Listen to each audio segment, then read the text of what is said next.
रहमान जी अस्सलाम वालेकुम। हाँ जी अल्लाह की हाल चाल है, ठीक ठाक हो? उम्मीद कर रहे सारे दोस्त अहबाब कैरियत नाल होवो दे। तो जी माशाल्लाह अज साडे कोल आए ने दोस्त ते आए भी बड़ी दूरों ने। माशाल्लाह इन्होंने साडी खुशियां दे चार चंद लाए ने। वो आंदे जिवें माशाल्लाह मेहमान रब दी रहमत हुंदी ने, इवें माशाल्लाह साडे कोल आए ने। असीं अभी दोस्तां नाल भी शेयर करने। साडी पंजाब दी शान है जी, साडे बजुर्गां तो भी सुखिया है ते हुण भी जी मेहमान आ जान सानू वास्ते बड़ी खुशी हुंदी है ते असीं तां मेहमान वाली विच आखी दा भी कसर ना रहे। यही साडी कोशिश भी हुंदी, चीज़ां भी हुंदियां ने। असीं माशाल्लाह आपदे डेरे डंडे ते बैठे हैं जी ते असीं वो लोगों तरह नहीं है जी, आपां मैंशन नहीं करते जो जी आंदे ने जी मेरी मामा नहीं आने दे रही बाद में आऊँगा। साडे असीं जी देसी लोग आ जी, जिवें जी साडे कोल रुखी मिसी हुंदी है ते खातर तो आदा करी दी है ते माशाल्लाह आए भी ने दोस्त, इन्हां नाल गलबात भी करने, तुहाडा तारे भी करवाने जी। ते आ माशाल्लाह जी अमजद भट्टू साहब ने फ्राम उमर सुखा लाधू का जनाब सतलुज दे करीब पै जांदा दरिया दे ते सारे दोस्त भी उत्थे ही ने। रईस भट्टू साहब ने फ्राम अहमद नगर, उत्थों दा जनाब गाँव है, तहसील दीपालपुर जिला उकाड़ा।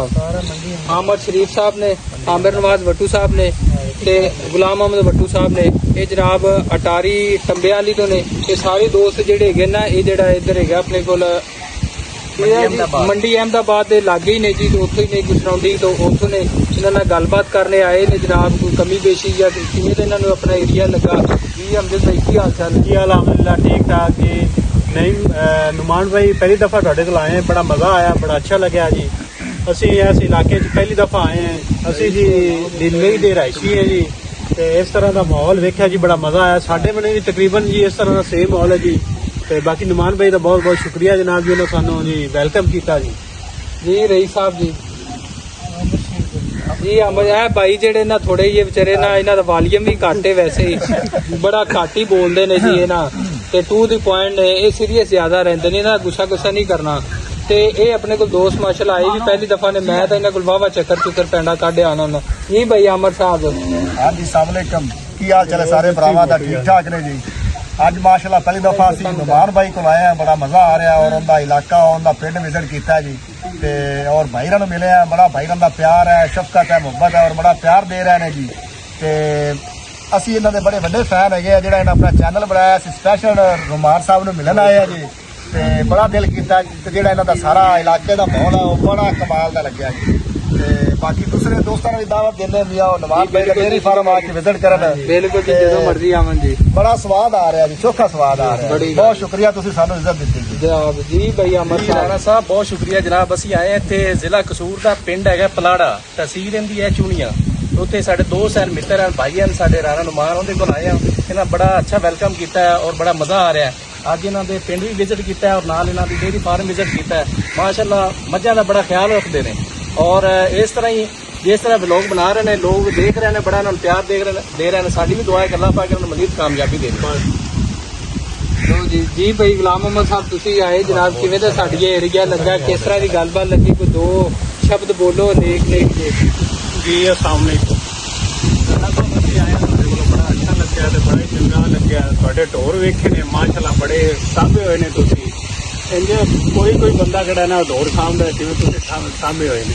चलो जी अच्छा जी। देखो जी हर इलाके की असीं पहलां तुहानूं गल इक दो कीतियां ने कि साडी कोशिश है असीं तुहानूं जिहड़ी सकाफत हैगी है हर इलाके वाइज, हर इलाके की बोली अपनी अपनी है ते उन्हां दा खान पीन भी मुख्तलिफ हुंदा है। इन्हां दी हुण बोली थोड़ी होर है, साडी थोड़ा फर्क आ जांदा। असीं आखी दा मझ डंगर ढोर आदे ने जी, मझां डंगरां नूं असीं तूड़ी आखी दी भों आदे ने। हर एक इलाके की एक अपनी अपनी जबान है, अपनी अपनी सकाफत है। इंशाअल्लाह नुमान भाई इस दफा हुण तुसीं जन्नत वड़नी है ना, बिल्कुल रेड़ी जिहड़ी हैगी ना, रेड़ी दा स्पेशल तुसीं ख्याल रखना। असीं अपने भाई टोपा कहंदे हाँ नहीं रेड़ी लानी है, टोपा नहीं लाना। साडे बड़े भाईजान हैड सुलेमान की बड़ा मशहूर जगह हैगी है, उत्थे तुसीं आओ नुमान साहब साडा विजिट करो, तुहाडा व्लॉग भी बड़ा अच्छा बनेगा और असीं तुहानूं अच्छे तरीके नाल वेलकम भी करांगे और मजीद असीं भी तुहानूं जिहड़े तुहाडे दोस्त नाल होणगे उन्हां नूं वेलकम करांगे। बाकी नुमान भाई माशाअल्लाह बड़े पढ़े लिखे बंदे ने, बड़ी तलीम आला तलीम हासिल की हुई है। माशाअल्लाह इस अपने जिहड़ा जद्दी पुश्ती काम में आए ने ते बड़ा अच्छा काम है, पढ़ाइयां नालों नौकरियां वाला काम चोखे चंगे ने। ਇਹ ਜੀ ਦੋਸਤਾਂ ਦੀ ਪਿਆਰ ਹੈ, ਮੁਹੱਬਤ ਹੈ, ਸਾਨੂੰ ਨਵਾਜ਼ਦੇ ਨੇ। ਸਾਡੀ ਕੋਸ਼ਿਸ਼ ਵੀ ਇਹ ਹੈ ਕਿ ਦੋਸਤਾਂ ਦੀ ਜਿਹੜੀ ਸਕਾਫਤ ਹੈ, ਉਹਨਾਂ ਦਾ ਰਹਿਣ ਸਹਿਣ ਹੈ, ਜਿਵੇਂ ਦੇਸੀ ਹੈਗਾ ਅਸੀਂ ਉਹ ਸ਼ੇਅਰ ਕਰੀਏ, ਨਾ ਕਿ ਅਸੀਂ ਉਹਨੂੰ ਆਰਟੀਫੀਸ਼ੀਅਲ ਕਰਕੇ ਵਾਈਏ। ਅਸੀਂ ਜੋ ਹੈ ਉਹ ਹੈ।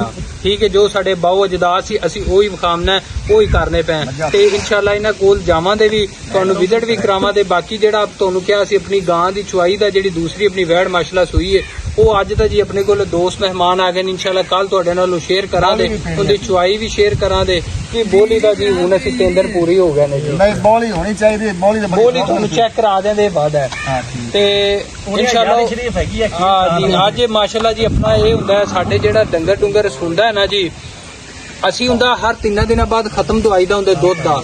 ਕਈ ਦੋਸਤਾਂ ਨੂੰ ਅੱਛਾ ਲੱਗੇਦਾ, ਕਈਆਂ ਨੂੰ ਬੁਰਾ ਲੱਗੇਦਾ, ਹਰ ਇੱਕ ਦੀ ਆਪਣਾ ਆਪਣਾ ਹੈਗਾ ਜੀ। ਸਾਡਾ ਕਿਸੇ ਨਾਲ ਕੋਈ ਮੁਕਾਬਲਾ ਨਹੀਂ ਹੈਗਾ। ਅਸੀਂ ਜੀ ਅੱਜ ਜਿਹੜੇ ਗਾਵਾਂ ਸੂਈਆਂ ਸੀ ਮਾਸ਼ਾਅੱਲਾ ਉਹਨਾਂ ਦਾ ਦੁੱਧ ਇਕੱਠਾ ਕਰਕੇ ਕੁਦਰਤਨ ਯਾਰੀ ਵੀ ਸੀ। ਅਸੀਂ ਜਿਹੜਾ ਡੰਗਰ ਸੁੰਦਾ ਹੈ ਉਹ 3 ਦਿਨਾਂ ਬਾਅਦ ਖਤਮ ਦਵਾਈ ਦਾ ਤੇ ਅੱਜ ਮਾਸ਼ਾਅੱਲਾ ਆਪਣਾ ਖਤਮ ਵੀ ਹੈ 11ਵੀਂ ਸ਼ਰੀਫ ਦਾ। ਤੇ ਬਾਕੀ ਹੁਣ ਇਨਸ਼ਾਅੱਲਾ ਸਾਨੂੰ ਤੇ ਇਜਾਜ਼ਤ, ਬਾਕੀ ਇਨਸ਼ਾਅੱਲਾ ਮਿਲਦੇ ਰਹਾਂਗੇ, ਇਨਸ਼ਾਅੱਲਾ ਮਿਲਨੇ ਇੱਕ ਨਵੀਂ ਵੀਡੀਓ ਦੇ ਨਾਲ। ਬਹੁਤ ਸ਼ੁਕਰੀਆ, ਅੱਲਾਹ ਹਾਫਿਜ਼ ਸਾਰੇ ਦੋਸਤਾਂ ਦਾ ਬਹੁਤ ਸ਼ੁਕਰੀਆ।